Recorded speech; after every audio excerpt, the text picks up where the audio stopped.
Well, in case you haven't heard, Donald Trump held a rally at Madison Square Garden on Sunday that was supposed to be his coup de grace.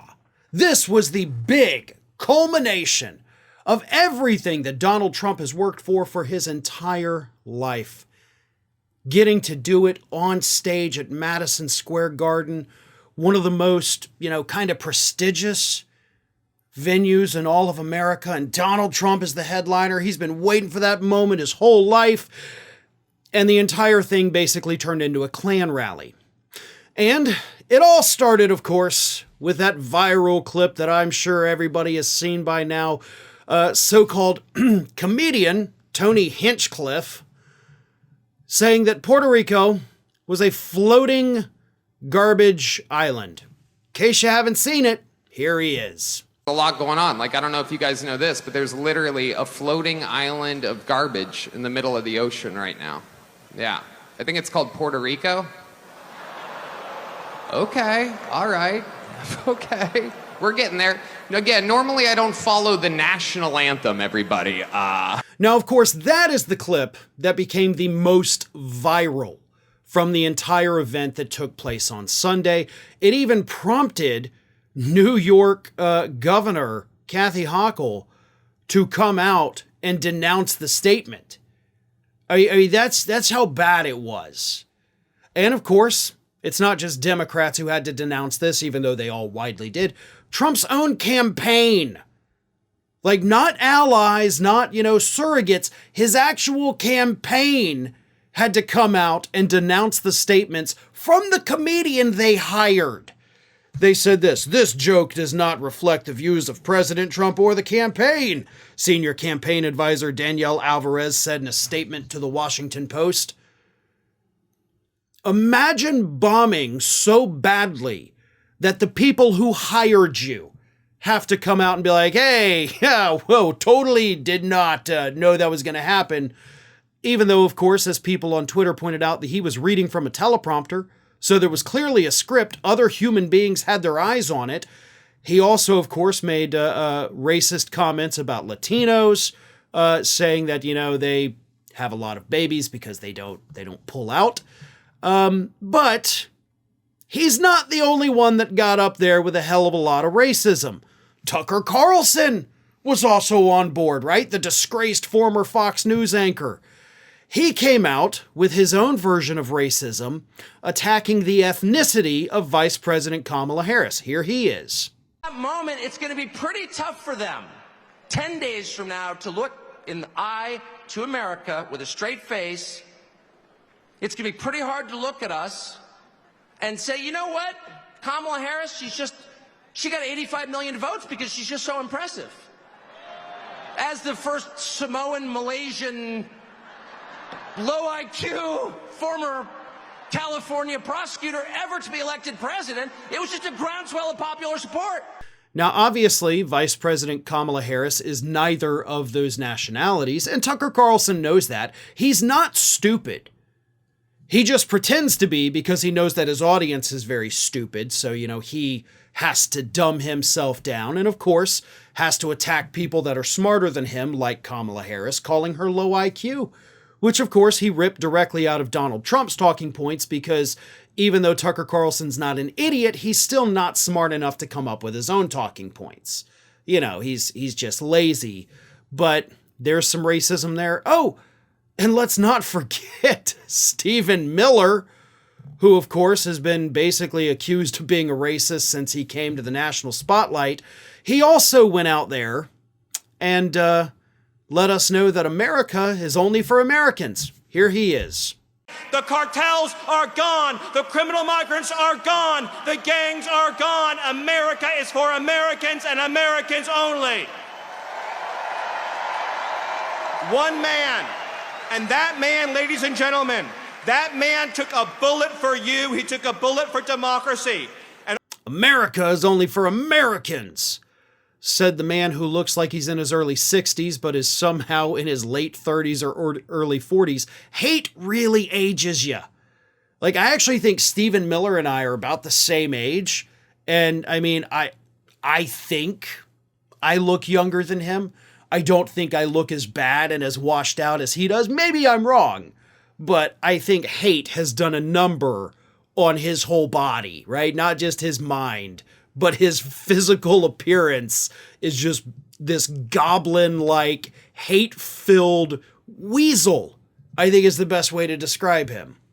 So that's essentially what you got. And of course, we had other people with the viral comments. The one dude whose name I forget, mentioned that he was talking at a Nazi rally. Of course, he was being sarcastic, trying to play off the attacks from the left, but pretty much, yeah, you were. I wouldn't even compare it to a Nazi rally. I would compare it to a Klan rally. Again, this was supposed to be Donald Trump's big shining moment. This was supposed to be essentially the closing arguments of the campaign, and the only thing anybody took away from it was that this was the most racist campaign event that we have ever seen in modern history in the United States. It was his one chance, and he blew it.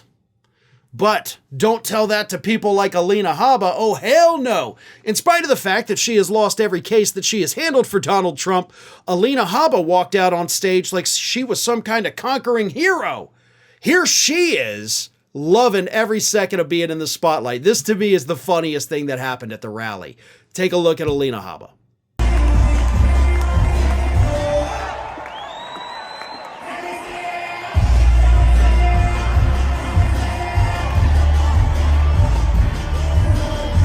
Hell yeah, just loving that spotlight, soaking up every second of it. God, this feels great. She loves the attention, the eyeballs. Who cares if I cost Donald Trump like hundreds of millions of dollars, right? Let's dance and look at me. I'm hot and fun.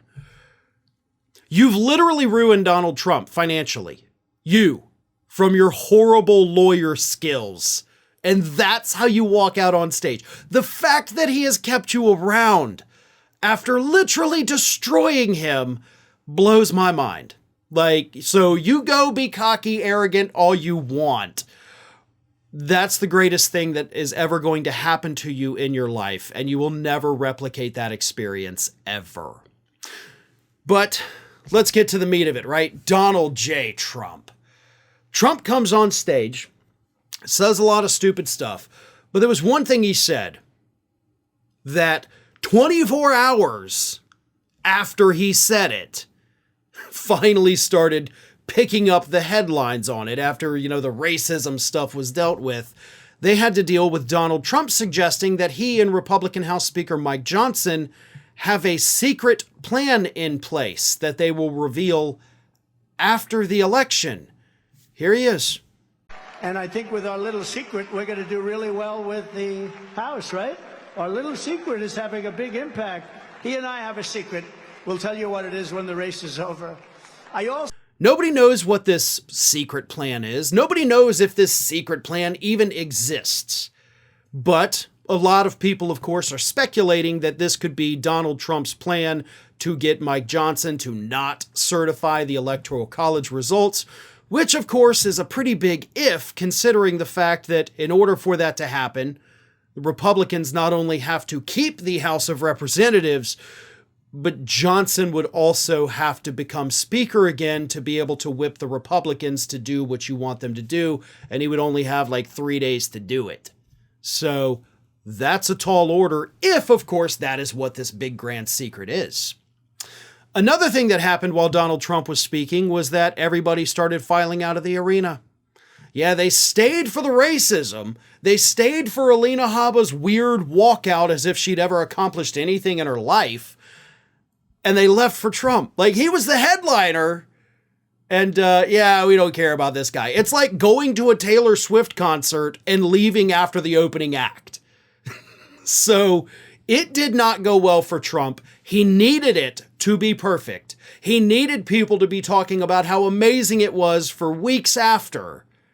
And all they'll remember is that he may have a plan to steal the election with Mike Johnson, and the whole thing was basically a Klan rally in the middle of New York City.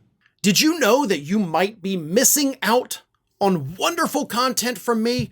I mean, you're here already because clearly you like what you see. So if you're not already, please do subscribe to the channel. Make sure you like the video, share them with your friends and family, but also follow me across the rest of the social media world. And it's not that hard to do. Whether it's X or Twitter, whatever you want to call it, Facebook, Instagram, TikTok, Threads, on every one of those platforms, you can find me at the username @FarronBalanced. Simple enough, right? So get on it. And if you don't feel like going to each one of those outlets individually, lucky for you, we have links in the description of this video to take you right to my pages across all of social media. So don't miss a minute. And while you're at it, make sure you're also subscribed to the Ring of Fire YouTube channel, which I have been hosting for many, many years now. We've got more than 1 million subscribers over there, and there is fresh content over there every single day of the week. So again, if you're not subscribed, subscribe to this channel, and while you're at it, go subscribe to Ring of Fire at youtube.com/The Ring of Fire and @FarronBalanced across every social media platform that, of course, is not considered just a far-right hellscape. Well, maybe Twitter is, but that's a story for a different day.